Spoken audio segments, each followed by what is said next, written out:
More on our top story, National Assembly Speaker Nosiviwe Mapisa-Nqakula has launched an urgent interdict restraining the National Director of Public Prosecutions and Police Minister, amongst others, from effecting an arrest against her.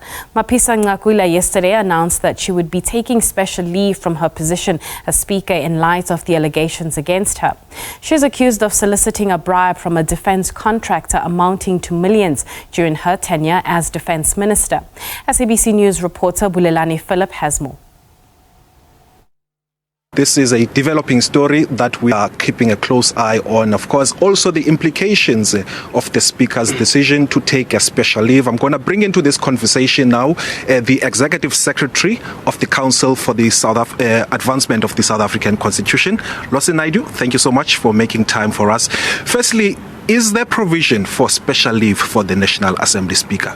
Well, there can be special leave for members of parliament, but it has to be approved through a motion in the House. So one doesn't understand the basis on which the special leave has been granted to the Speaker. Who determined what the terms and conditions of that were? Did she do it herself unilaterally and simply inform the Secretary to Parliament, who is actually accountable to her and not the other way around? And to inform the President. Now, as a matter of courtesy, she ought to inform the President. But there's a very clear separation of powers. The Speaker is not accountable to the President, and the House should have taken a decision on that. And as we now know, there is before the House a motion from the Democratic Alliance, a motion of no confidence in the Speaker, which is now on Parliament's agenda. So you'd suggest that there should be a special sitting that considers whether she takes special leave or not? Well, I think in the absence of the Speaker actually resigning her position as Speaker of the National Assembly, which I think is warranted given the gravity of the issues that she is facing, and of course she has not been formally charged as yet, but if it seems that is likely to be imminent, that would be the proper course of action. And then failing that, then I think Parliament and the Deputy Speaker has an obligation to table that motion of no confidence as a matter of urgency before the National Assembly. In her affidavit, she is claiming that she is innocent of the charges, and of course she wants to be presumed innocent until proven otherwise. And also earlier in the week, when I spoke to the ANC Chief Whip, Phillip, said that a decision on her future can only be taken if she is criminally charged. Your reaction on that? Well, I think we must separate the two issues. Insofar as the ANC is concerned, they have their own step-aside rule, and they will implement that as and when they deem it necessary. But I think the issue for South Africans more broadly is the impact of this on the institution of Parliament itself.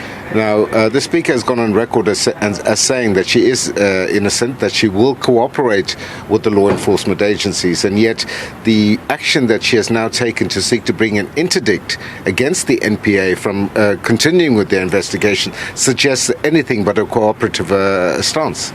Is there a basis for seeking this urgent interdict? Is that something that happens on a normal cases? Certainly doesn't happen on a normal or regular basis. This is an attempt to frustrate the work of the investigation team, or for them to bring charges as they are required to do if they have sufficient evidence to do so. And that ultimately will be a question for the courts to determine. To try and stymie the NPA and the investigating directorate at this point in time is not in the interests of justice. And I would say that this is probably an abuse of the legal process to try and seek such an interdict. If she is innocent as she claims to be, then she must go and prove that before a court of law, and not to use legal tactics such as these. And as I say, she says she wants to cooperate with the law enforcement process, and she must do so. I mean, I think if anything, this evinces the beginning of a kind of Stalingrad strategy that may ultimately be what she uses. Now, members of Parliament will be going on the Easter break at the end of next week, and some of them will not be coming back, and they'll be going on electioneering and campaigns for the elections, probably only coming back for special sittings and meetings. Do you think the point of her resigning or stepping aside is a moot point while the members are out campaigning? Not at all. Parliament as an institution remains functional until the election. and Parliament may have responsibilities to discharge in that time. And therefore this is an important issue about the leadership of this institution. The Constitution makes provision that where the Speaker is not available, the Deputy Speaker assumes the responsibilities of that office, and that it would be entirely appropriate for the Deputy Speaker to now assume the position as the acting Speaker until such time as the current Speaker's legal woes are behind her. So would you advise her to resign? Totally. I think if she wants to act in the interests of this institution, to respect our constitutional democracy and the law enforcement agencies, that's the correct course of action for her to take.